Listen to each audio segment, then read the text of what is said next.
Donc pour commencer, hein, pour mettre votre frigo groupe azote en fonction, tout d'abord hein, mettre bien le coupe-batterie en position on, allumé.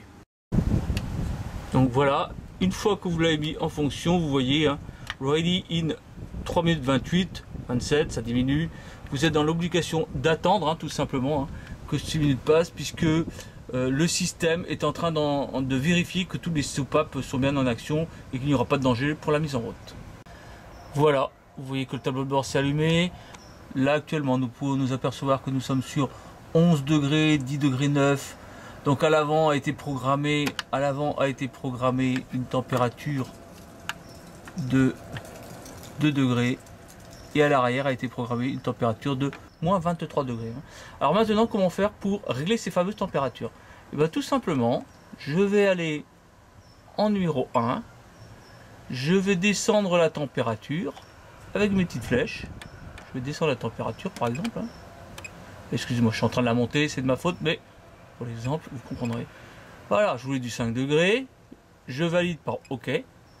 Une fois que j'ai validé par OK, on voit que là maintenant c'est plus écrit 2 degrés mais plus 5 degrés. Maintenant comment le mettre en route? Et bien tout simplement en allant appuyer hop, le petit bouton 1 comme tout à l'heure et j'appuie sur la lecture. La lecture est faite, le frigo, on voit la lecture est faite, le frigo se met en route. Alors, il faut patienter, n'oubliez pas, pas de bruit. Donc ne soyez pas surpris que ça ne fasse pas de bruit. Si je veux régler le deuxième frigo, j'appuie sur le numéro 2. Voilà, c'est fait. Et là, en 2, c'est écrit ici. Hein. À gauche, c'est écrit 2, le numéro 2. Là, actuellement, il était à moins 23. Moi, ce que je vais faire, je vais changer sa température. Allez, on va dire 8 degrés, par exemple. Voilà. Une fois qu'il est mis à 8 degrés, j'appuie sur OK pour valider. On voit bien ici tout de suite. 8 degrés de validé. Et maintenant, je vais mettre le numéro 2 en route. J'appuie sur le petit bouton 2 et je le mets en lecture. Alors là, il s'est mis en route, on le voit, hein, il a son petit dessin qui s'est allumé. Et si on peut entendre, on entend un petit bruit de soufflerie léger. Ah voilà, on l'entend qui sifflote un peu, hein, parce que dans un premier temps, bah, c'est l'azote qui monte dans les tuyaux pour faire du froid dans la caisse. Alors une fois que c'est fait, avant de partir, n'oubliez jamais, hein, refermez bien le boîtier. Pourquoi? Bah, c'est la protection de l'appareil. Il ne faudrait pas le casser. Maintenant, il va peut-être falloir savoir comment est-ce qu'on l'éteint. Ou comment est-ce qu'on le met aussi en veille. Alors pour le mettre en veille, tout simplement, hein, vous choisissez votre gros frigo, vous le posez sur pause. Voilà, le numéro 1 s'est mis en pause. J'appuie sur le 2, je le mets en pause. Voilà, le numéro 2 s'est mis en pause. Alors ça, c'est utile, là, vous arrivez chez un client, vous n'êtes pas obligé de tout couper le groupe. Vous le mettez juste en pause, mais n'oubliez pas la position 1 et la position 2.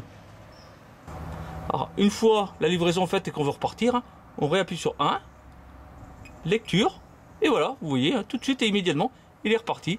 Je fais exactement la même chose pour le 2, pour démonstration. J'appuie sur le 2, je réappuie sur lecture, et voilà, il est parti. Donc maintenant, j'imagine que vous avez fini votre tournée est faite, les clients sont livrés, vous voulez éteindre votre frigo. Bah, tout simplement, hein, le bouton on-off. Voilà, vous êtes resté appuyé dessus, hein, il s'est éteint automatiquement et tout seul. Alors maintenant, n'oubliez pas, encore une fois de plus, c'est de bien refermer le capuchon. Et une fois que toutes les livraisons sont faites et que vous n'aurez plus besoin de votre frigo, toujours pareil, un bon conseil, on va éteindre, on va couper le coupe-batterie, comme on couperait un coupe-batterie sur le tracteur. Donc voilà, vite fait, hein, je vous ai expliqué et démontré comment il fallait faire pour démarrer, mettre en action un frigo azote et la même chose, comment l'éteindre bien évidemment, et le mettre en température. Voilà. Maintenant, bonne journée à vous, bon courage et bonne route.